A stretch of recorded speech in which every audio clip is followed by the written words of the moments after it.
The UN nuclear watchdog chief is in Japan. In a first, he is touring the Fukushima facility. Yes, the site of one of the world's worst nuclear disasters, which left 13 million cubic meters of radioactive soil in its wake. That's enough contaminated soil to fill 10 baseball stadiums. Now, Tokyo doesn't know what to do with it, and the nuclear watchdog wants to help them figure it out. But the timing is crucial. This move comes just as Japan is inching closer toward nuclear power again. Despite intense backlash and an array of risks, the island nation wants to increase its reliance on nuclear energy. Will it work? Our next report tells you. It all began 14 years ago when a 9-magnitude earthquake struck Japan near its northeast coast. It caused a deadly tsunami that killed more than 18,000 people, wiped out entire towns, and spawned a nuclear disaster, the worst since Chernobyl.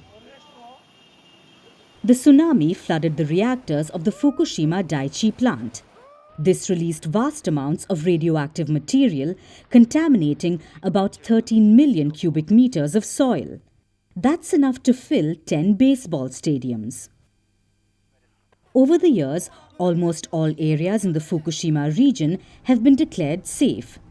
The contaminated soil has been collected and transported to interim storage facilities.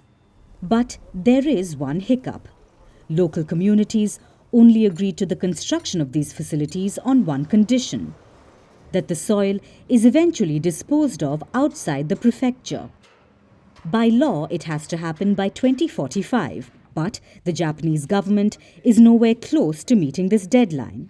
Instead, they want to reuse roughly 75% of the soil in public projects such as road embankments and farmland development.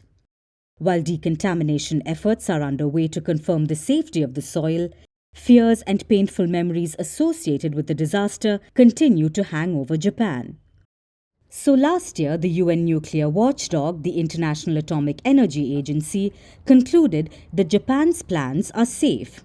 But that has done little to quell fears. So the IAEA is doubling down. This week, the UN nuclear watchdog chief Rafael Grossi has made his first visit to the Fukushima facilities. He has toured the plant and seen the millions of tons of radioactive soil. Realistically, this visit may do little to help Japan decide what it must do with the soil. But it may help with reputation control, which Japan desperately needs, because more than a decade after one of the most devastating atomic energy disasters in human history, the island nation is turning to nuclear power again. Japan wants to increase its reliance on nuclear energy, accounting for 20% of the country's grid supply in 2040, more than double the 8.5% share in 2023. And there are two main reasons why. First, emission targets, and second, energy security.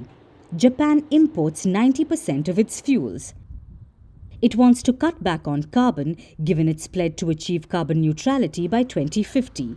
Japan also wants to be self-reliant. Since the wars in Ukraine and West Asia, fossil fuels have become more difficult to buy, while the demand for energy is soaring, thanks in part to the power-hungry artificial intelligence processing centers. After all, from nearby Taiwan to far-off US or Germany, nation after nation is bolstering its nuclear energy prowess. Japan wants to jump on the bandwagon as well. The plan sounds logical and mostly green. But there is a major caveat. Tokyo's reliance on nuclear energy remains risky. The country is vulnerable to powerful earthquakes and tsunamis. For instance, Japan planned to build a nuclear plant in the Noto Peninsula, but the project was scrapped after locals opposed it. Last year in January, the country witnessed its deadliest earthquake in over a decade in the same peninsula. More than 400 people were killed, and this tragedy would have been much worse had a nuclear plant been there. So Japan may want to forget its past and move towards the future, but by the looks of it, the island nation is stuck between the devil and the deep blue sea. Merci beaucoup. Hi. How are you? Very well, thank you. Thank you for being here. Namaste, Mr. President. Bharat Kelogon, Komeri Namaste. How many people generally follow you in interviews? Typically, in a month, we have viewers up to 150 million. That's more than twice the population of France. And in the last 2 years, we had 3 billion viewers. So I say, Laurent, this is your chance to be famous. You're on Firstpost. One word to describe your equation with Prime Minister Modi. Amitié.